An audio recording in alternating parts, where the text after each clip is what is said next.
paz, queridos. A gente tem uma consciência muito grande de que a proporção que o tempo vai passando é como nos diz a palavra: a cada segundo que passa, mais perto está a nossa salvação. E isso nos chama a atenção a algo muito sério, que paralelamente a toda essa demanda de atenção que precisamos ter para com todas as coisas, para com todos os sinais evidentes, também a nossa responsabilidade se agiganta diante do compromisso que temos e a responsabilidade que temos para com Deus em favor de todo esse rebanho tão precioso. E uma coisa muito importante: não é tão simples subir ao púlpito para ministrar um sermão ou ministrar uma palavra, porque a importância maior do sermão e da palavra não é na sua essência a própria palavra, mas o pregador que está por trás da palavra. A sua vida precisa refletir os fundamentos que ele ensina, porque só assim é possível, numa ação sobrenatural do Espírito, ele transmitir fundamentos, e os fundamentos alcançarem as vidas e operarem nessas vidas as devidas transformações condizentes com o que a palavra demanda para todos nós. E eu creio que no final desse ano, essa última quinta-feira de 2016, o último dia do ano, a coisa que nós mais precisamos dizer aqui para todos vocês é a nossa gratidão a Deus por tudo que Ele nos proporcionou neste ano. Não nos tornara, todas as necessidades foram supridas, e nós temos a convicção de fé que nós podemos ministrar uma palavra profética como homem de Deus, que em 2016 superaremos todos os obstáculos e provaremos que o Senhor Deus é Deus independente de circunstâncias. Ele é o nosso Deus, o Senhor da nossa vida, e é por isso que nós estamos aqui hoje para dizer: Deus, a nossa gratidão a Ti, Senhor, porque a Ti toda honra, toda glória, todo louvor, toda exaltação neste lugar, porque Tu és o Senhor da vida, Tu és o Senhor da igreja, e Tu és aquele que dirige os nossos passos para que possamos caminhar de tal maneira que o Teu nome seja glorificado, exaltado e bendito. Bendizemos o Teu nome por este ano que se passa, mas já Te agradecemos pelo que vem, porque sabemos que Tu continuarás conosco, não nos desampararás. Esta é a Tua palavra de fundamento, e quando ela diz muito forte: ainda que pai e mãe desamparem, eu não vos desampararei. Creiam nisso, tomem posse disso, dê um grande aplauso a Ele nesta noite, para que Seu nome seja glorificado e exaltado nesse lugar.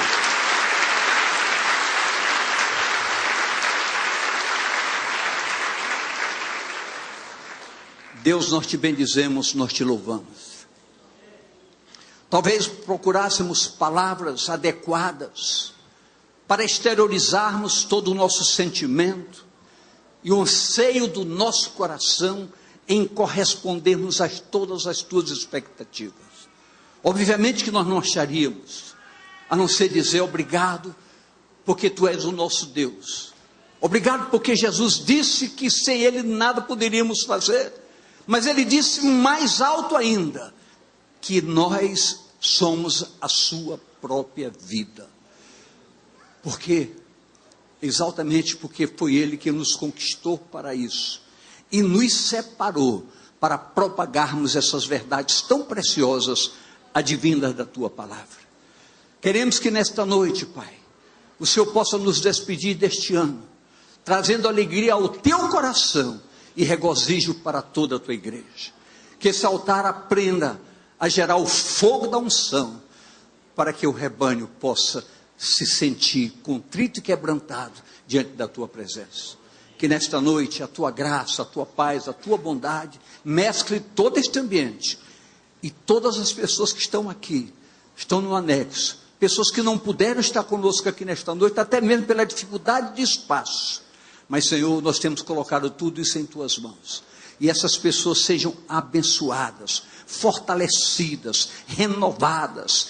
Que haja nesta noite propósitos fundamentais e fundamentados em princípio de determinação de cada um, para que possamos reavaliar a nossa caminhada e possamos nos estabelecer um propósito de que verdadeiramente estaremos melhorando no próximo ano.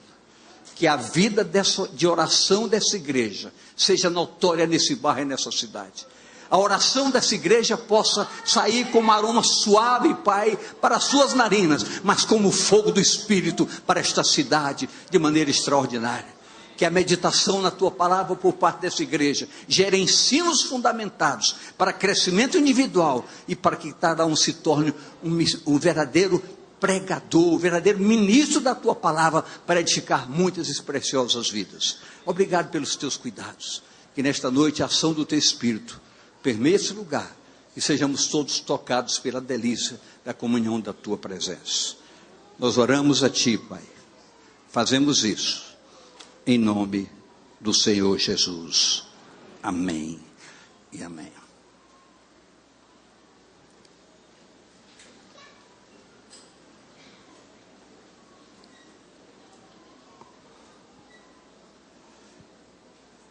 Igreja, a Bíblia nos mostra que quando o rei Ezequias começou a reinar em Jerusalém, era um jovem de apenas 25 anos. Segunda Crônicas 29:1 nos mostra isso. Tinha Ezequias 25 anos de idade quando começou a reinar, reinou 29 anos em Jerusalém, era o nome de sua mãe, etc, etc. A palavra nos mostra que Ezequias recebeu um governo com um povo massacrado pela idolatria, pelo descaso, pelo testemunho extremamente negativo do então rei pai de Ezequias, chamado Acais, que por sua idolatria provocou a ira de Deus sobre Judá e sobre Jerusalém. Ezequias, segundo a palavra, já se manifestou um homem diferenciado, com temor e preocupação de um zelo especial para com o seu Deus. Ezequias, diz a palavra, fez o que era reto aos olhos do Senhor e de pronto estabeleceu a meta de reparar o relacionamento do governo e do povo para com Deus. O que teve Ezequias? Diga comigo, uma atitude. Diga à pessoa do seu lado, há momentos que precisamos ter atitude. 2 Crônicas 29:10. Agora me tem vindo ao coração, disse Ezequias, que façamos um concerto com o Senhor, Deus de Israel, para que se desvie de nós o ardor na sua ira. O propósito de Ezequias é estabelecer toda uma programática de vida que levasse não só o governo, mas o povo a temer ao Senhor e a honrar decentemente ao Senhor. E nos diz a palavra que Ezequias resolveu, diga, resolveu, purificar o templo. Traga para agora, purificar o templo, purificar nossas vidas, restabelecer o culto verdadeiro ao Senhor. Esse culto verdadeiro nos chama com responsabilidade a ter uma vida de oração e uma vida de meditação. Queridos, é impossível se quer fundamentar um púlpito que transmita fundamentos revelados da palavra, levando uma unção de convencimento, é impossível isso acontecer quando se dissocia o púlpito da oração. O púlpito só pode falar quando o coração fala com o Senhor em oração. O púlpito é um reflexo da comunhão que se tem com o Senhor, porque o objetivo do púlpito é levar atitudes reveladas do Senhor pela sua palavra, para nutrir, para consubstanciar o entendimento e fortalecer um povo seu, zeloso de boas obras. E resolveu celebrar a Páscoa ao Senhor. Esses 3 fatos, Igreja Batista Missionária da Amazônia, fundamentam o projeto redentor de Deus em Cristo Jesus para com todos nós, para comigo, para com todos os pastores e líderes dessa igreja e para com toda a sua membresia. Essa fundamentação da palavra básica para conosco está respaldada em nossa determinação em decidir, cada um em particular, o que efetivamente quer, o que cada um quer em relação às coisas de Deus. Você quer ver algo? Ninguém vai responder nada, mas olhe para a pessoa do seu lado e pergunta: o que você quer de Deus na sua vida? Pergunte mesmo, aproveite esse momento. O que você quer de Deus na sua vida? Em Lucas 16, 13, diz a palavra: nenhum servo pode servir a 2 senhores, porque ou há de aborrecer a um e amar a outro, ou se há de chegar a um e desprezar o outro. Não podeis servir a Deus e a Mamon. Então, esse é um desafio que todos aqui precisam entender, que é uma palavra demandante fortemente do que se revela da palavra de Deus, para formatar em cada um de nós, não uma ideia, mas um perfil de homens e mulheres verdadeiramente comprometidos com Deus e com a sua palavra. Essa identidade, nós temos que lutar por ela, pugnar por ela, buscar com todos os fundamentos, para que possamos nos apropriar de tudo isso, para que a essência do prazer de estar na presença do Senhor nos incomode e faça com que saibamos remir o tempo, porque os dias são maus. Quando, igreja, decidimos caminhar nos princípios do Evangelho, o próprio Senhor nos faz abrir os olhos para caminharmos em cima da sua palavra. Escute bem, preste bem atenção nesses 2 versos. Jeremias, capítulo 1, versos 11 e 12. Ainda veio a minha palavra do Senhor, dizendo: que é que vês, Jeremias?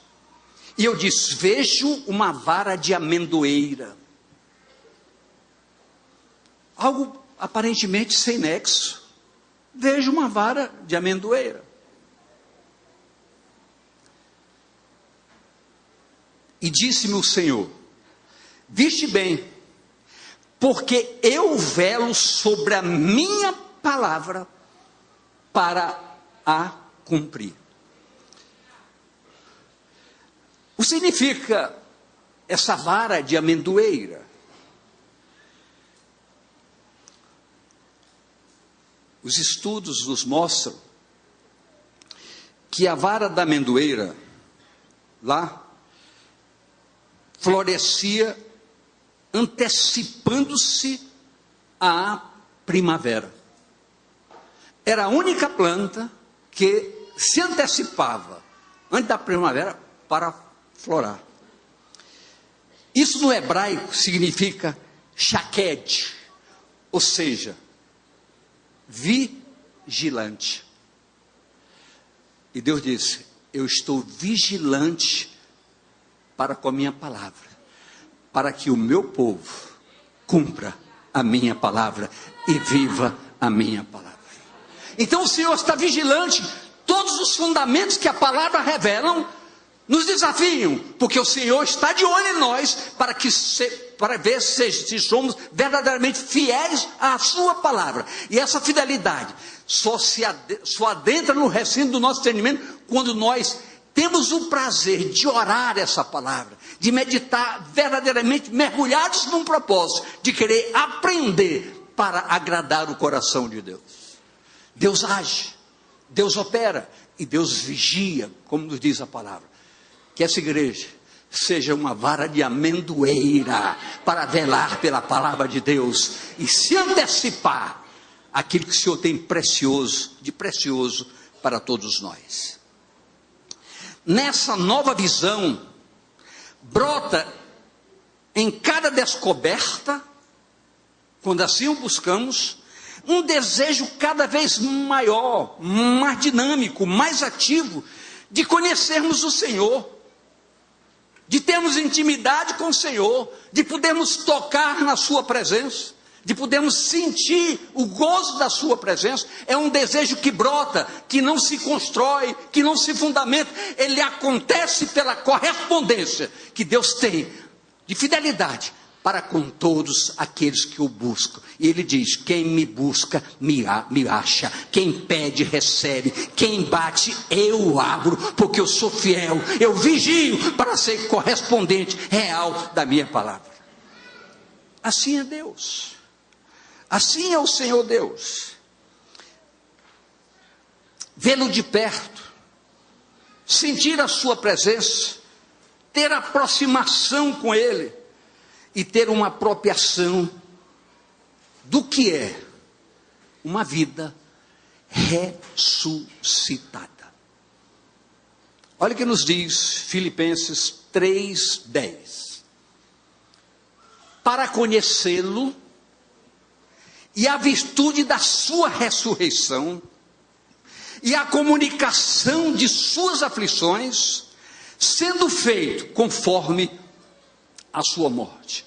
Paulo está dizendo, para que nós possamos conhecê-lo. O Senhor abre todas as prerrogativas, todos os fundamentos, para que nós possamos disponibilizá-los em uso, para que possamos conhecer. E a palavra diz: conheçamos e prossigamos em conhecer. Por quê? Porque Deus nunca será plenamente alcançado pela nossa busca.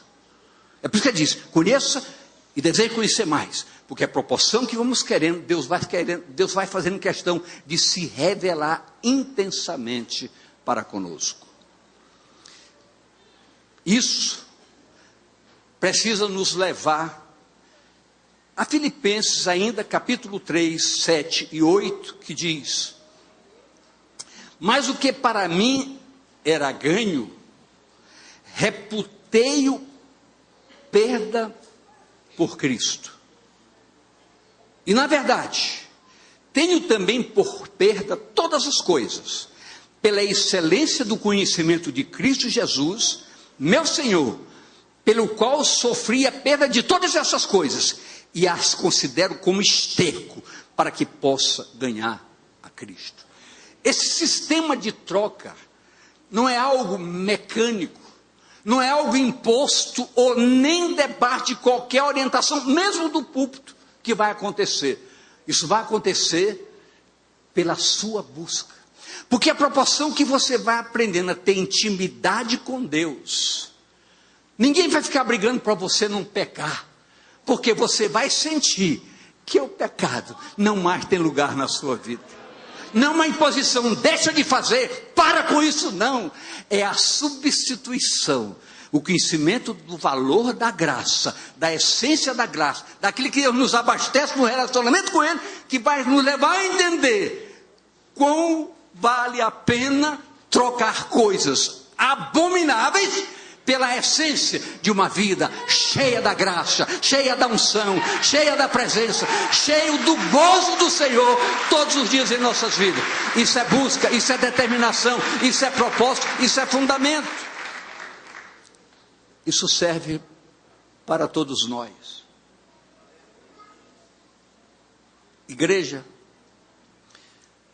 preste atenção. Vejamos algo em 1 Coríntios 11, 26 a 30. Vejamos algo.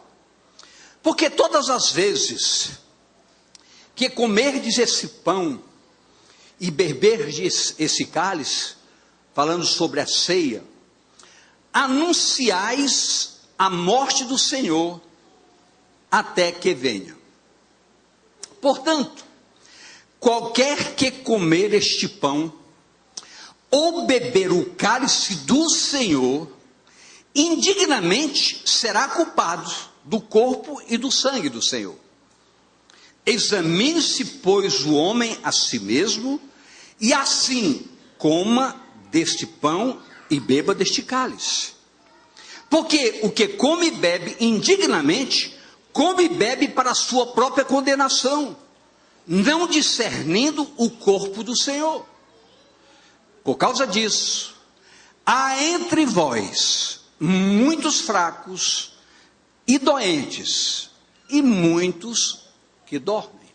Observem que a prerrogativa dessa vigilância não é um foco dirigido aos pastores. Pastor, vigie o rebanho para que ninguém faça isso, não. Isso é um chamamento para que cada um assim proceda, para que na área comportamental e no compromisso de santidade para com o Senhor, ninguém cultive, chame para si condenação. Pelo contrário, alegria e o prazer de estar na casa e na presença do Senhor. Eu só quero dizer para vocês algo. Isso é muito sério. Aqui há uma fundamentação básica para todos nós. A chamada é para um exame de consciência individual, permitindo que encaremos esses fatos com muita seriedade e plena certeza que só o Espírito Santo nos permite posicionamento correto, e é a ação da graça de Deus em Cristo Jesus para conosco que permite isso. Ou seja, como disse, não é algo diretivo que possa sair do púlpito, mas é a ação do Espírito Santo trabalhando na sua mente e no seu coração, dizendo: hoje é um dia extremamente desafiador para você, para que você faça essas avaliações. Dê um encerramento desse ano dizendo: o que passou, passou, o que ficou para trás, ficou. Queremos coisas novas. E quando nós entendemos isso, a palavra diz, como está lá em Isaías: eis que faço coisa nova, por acaso não percebeis? Se você estiver determinado e com propósito de fazer uma revisão clara da sua identidade como homem de Deus, como mulher de Deus, você vai ver Deus mostrando coisas novas, um caminho novo e algo novo que vai motivar um caminhar diferenciado da sua parte. E 2016, você pode ter certeza, você não será mais a mesma pessoa. Deus há de mudar radicalmente fundamentos históricos da sua vida, para construir um novo tempo, um novo homem, uma nova mulher, mas acima de tudo, um homem de Deus, uma mulher de Deus, preparado para morar nos céus com os anjos do Senhor na sua eternidade. Preste bem atenção. No livro de Números, Deus, diga comigo, Deus vela pela sua palavra. Venha comigo. Números 1:50. Mas tu põe os levitas sobre o tabernáculo do testemunho, e sobre todos os seus utensílios, e sobre tudo o que lhe pertence. Eles levarão o tabernáculo e todos os seus utensílios, e eles o administrarão e assentarão o seu arraial ao redor do tabernáculo. Deus estava determinando, os levitas farão isso, isso e isso. Quem determinou isso? Eu quero ouvir dessa igreja. Quem determinou? Deus. Diga comigo, Deus vela pela sua palavra. Número 7, 9. Mas aos filhos de Coate nada deu, porquanto a seu cargo estava o santuário, e o levavam aos ombros. Aos filhos de Coate não dê nada, eles só vão fazer isso. Quem disse isso? Então diga comigo, Deus vela pela sua palavra.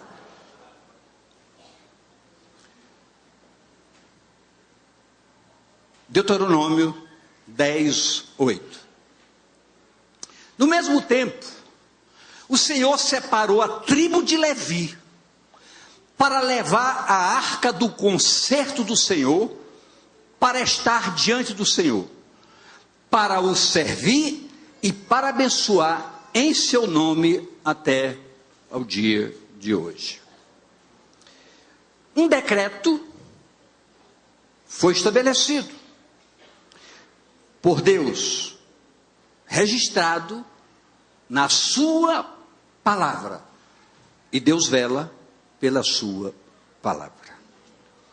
Então, em decorrência de tudo isso, vamos a 1 Crônicas 13, de 5 a 12. Vou contar uma história pequena. Ajuntou, pois, Davi a todo Israel, desde Sião do Egito até chegar a Amate, para trazer a arca de Deus de Kiriat Jearim. E então Davi, com todo Israel, subiu a Baalá e dali para Kiriat Jearim, que está em Judá, para fazer subir dali a arca de Deus, o Senhor que habita entre os querubins, sobre o qual é invocado o seu nome. E levaram a arca de Deus sobre um carro novo, bem confeccionado, uma festa, da casa de Abinadab, em Kiriat Jearim, e Uzá e Aiô guiavam o carro, 2 sacerdotes. Davi e todo Israel alegravam-se perante Deus, com toda a sua força, em cânticos, com harpa, com alaúdes, com tamborins, com símbolos e com trombeta, uma verdadeira festa. Chegando à eira de Quidom, estendeu Uzá a mão para segurar a arca, porque os bois tropeçavam. Então se acendeu a ira do Senhor contra Uzá e o feriu, porque por ter estendido a mão à arca, e morreu ali perante Deus. E Davi se encheu de tristeza, de que o Senhor houvesse aberto brecha em Uzá, pelo que chamou aquele lugar Pérez Uzá até o dia de hoje. E naquele dia temeu Davi ao Senhor, dizendo: como trarei a mim a arca de Deus? Queridos, entenda bem, nós temos que repetir e dizer que isso não é um fato histórico, é um fato que se renova ontem, hoje e amanhã. O zelo de Deus para com a sua palavra não é histórico, é atual. Deus zela pela sua palavra para com todos nós. O caminhar de um homem conquistado pela graça de Deus em Cristo, eu estou falando o gênero macho e fêmea, o caminhar deve ser pautado nos fundamentos revelados da palavra. A palavra deve ser o norte diretivo das nossas escolhas, das nossas decisões, do nosso pedido, do nosso não pedir. Quanto eu, pelo menos, eu sou prova disso. Já sofri muito, já chorei muito, por não ter consultado a Deus em certas decisões, mesmo dentro da igreja. A gente aprende. Deus vela pela sua palavra. Davi fez uma festa extraordinária. Uma festa com muita gente, música, tudo mais. Mas morre um sacerdote. Escute. O clamor de Davi foi: como trarei a mim a arca de Deus? Talvez aqui alguém nesta noite, sentado no seu lugar aí, esteja num momento de introspecção. O que eu posso fazer para ser um homem de Deus? O que eu posso fazer para ser uma mulher de Deus? O que eu posso fazer para abandonar coisas que me prendem? O que eu posso fazer para ser um marido melhor, para ser uma esposa melhor? O que eu posso fazer para ser um filho obediente? Para ser um pai dedicado, um sacerdote real na minha casa? Davi diz: como trarei para a minha arca do Senhor? A resposta para Davi foi só uma: Davi, eu velo pela minha palavra. Faz segundo a minha palavra, que tu verás a arca chegar a Jerusalém. Foi a palavra. Davi foi a palavra. Veja 1 Crônicas 15, 1 e 2. Fez também Davi casa para si na cidade de Davi, e preparou um lugar para a arca de Deus, e armou-lhe ali uma tenda. Então disse Davi: ninguém pode levar a arca do Senhor, senão os levitas, porque o Senhor elegeu para levarem a arca do Senhor e para o servirem eternamente. Escute, olhe para mim aqui. A arca de Deus não pode ser carregada em carros de bois. Aonde pode lhe caber isso? Eu não posso lhe responder. Eu não posso asseverar categoricamente nenhuma dedução sobre A, B ou C. Mas uma coisa eu posso dizer: você sabe que você tem carregado a arca em carros de boi. Você precisa eliminar isso e entender que Deus vela pela sua palavra. Caminhe na palavra e ninguém lhe derrubará. Nenhum pecado entrará na tua tenda, nenhuma força te derribará. Porque andar na palavra é andar na vitória, é ser carregado pelo Senhor, sustentado pelo Senhor, na força poderosa do seu poder e da sua presença. Faça isso e você nunca se verá decepcionado ou frustrado. Mas escute, Davi reconheceu. Então, 1 Crônicas 15, 14 e 15. Santificaram-se, pois, os sacerdotes e levitas, para fazerem subir a arca do Senhor, Deus de Israel. Santificaram-se. Igreja, o comando divino não pode ceder lugar a ideias humanas, pessoais, opressão externa. Nenhuma força natural ou nenhuma pressão interna pode mudar a nossa rota para que saiamos da palavra, para sermos agradáveis a quem quer que seja. O posicionamento cristão precisa estar alicerçado em nossas vidas, dando uma identidade definida, que caminhamos conforme a palavra de Deus. Uma noite como essa, uma despedida de um ano, prenúncio bem próximo de um novo ano,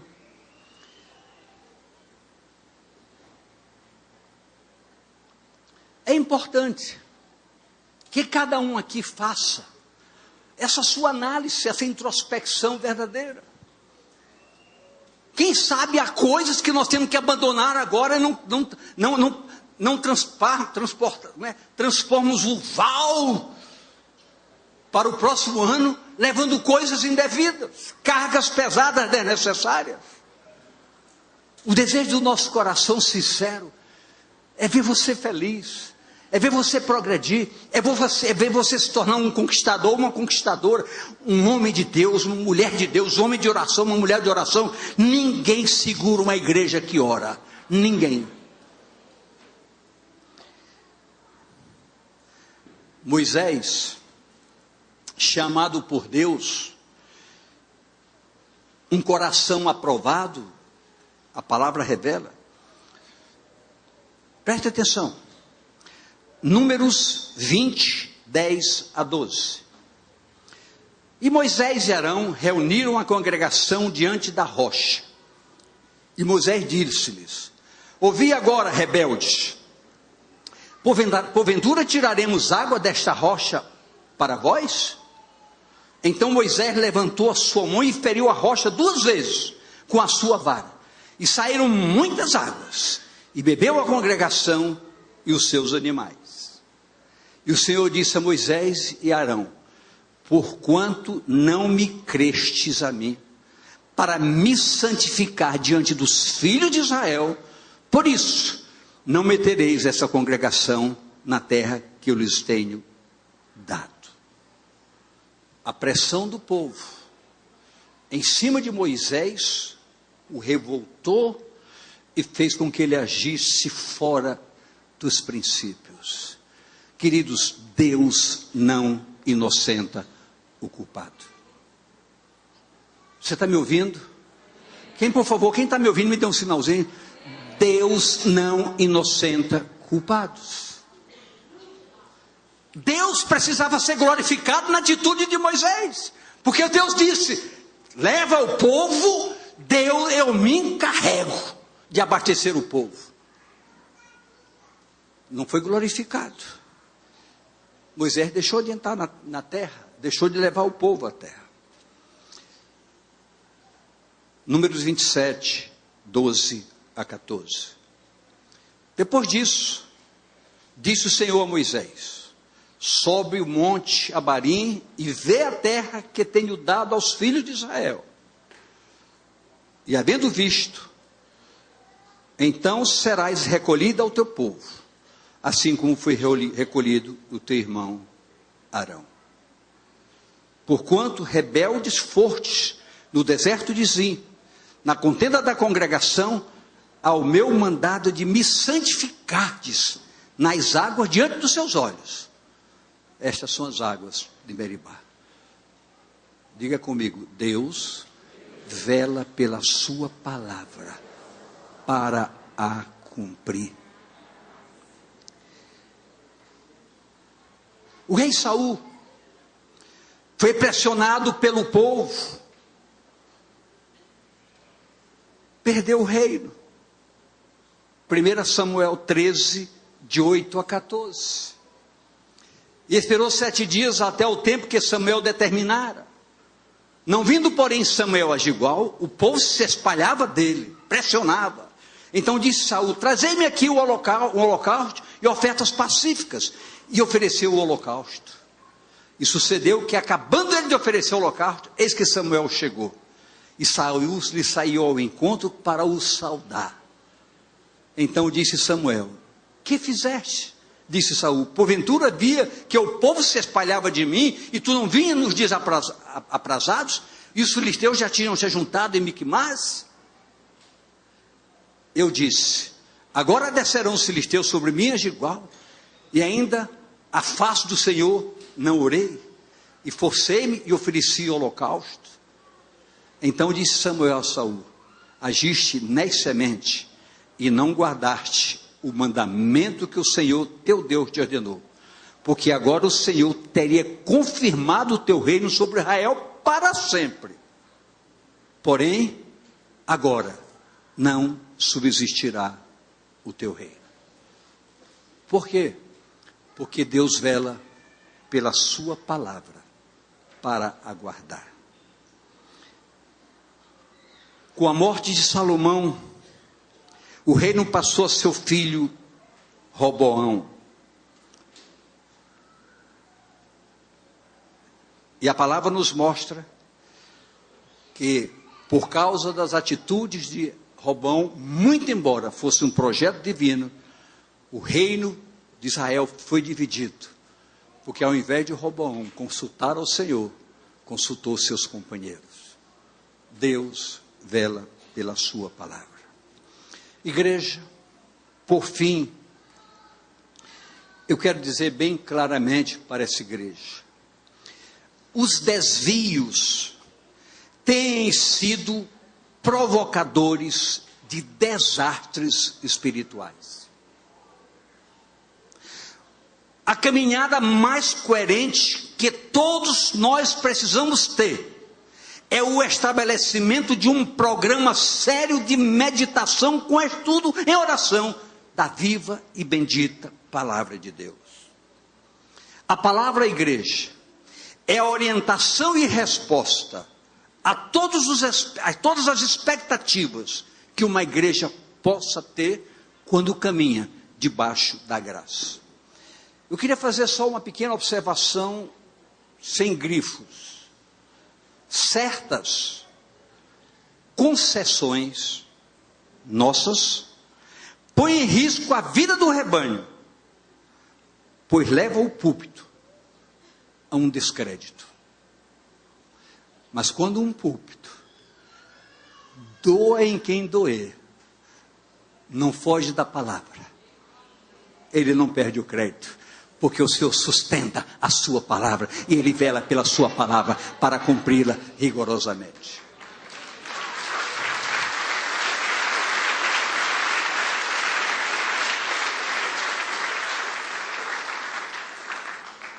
E por fim mesmo, não queremos isso, Igreja Batista Missionária da Amazônia. Queremos uma igreja segundo o coração de Deus, honrando-o e glorificando-o em todo o seu caminhar. Que esse alvo alcance a todos aqui, e caminhemos debaixo da graça, para que em 2016, um pleno sucesso, vindo do trono da graça, nos conquiste plenamente, nos façam homens e mulheres espirituais. Jornada extraordinária para cada um de vocês. Escute bem, como um homem de Deus, como um profeta do Senhor, eu digo a você, que o Senhor te abençoe, que o Senhor te fortaleça, que o Senhor levante sobre ti o seu rosto, tenha misericórdia de ti, que o Senhor tenha misericórdia de ti e lhe dê a sua verdadeira paz, em nome do Senhor Jesus. Amém, amém e amém.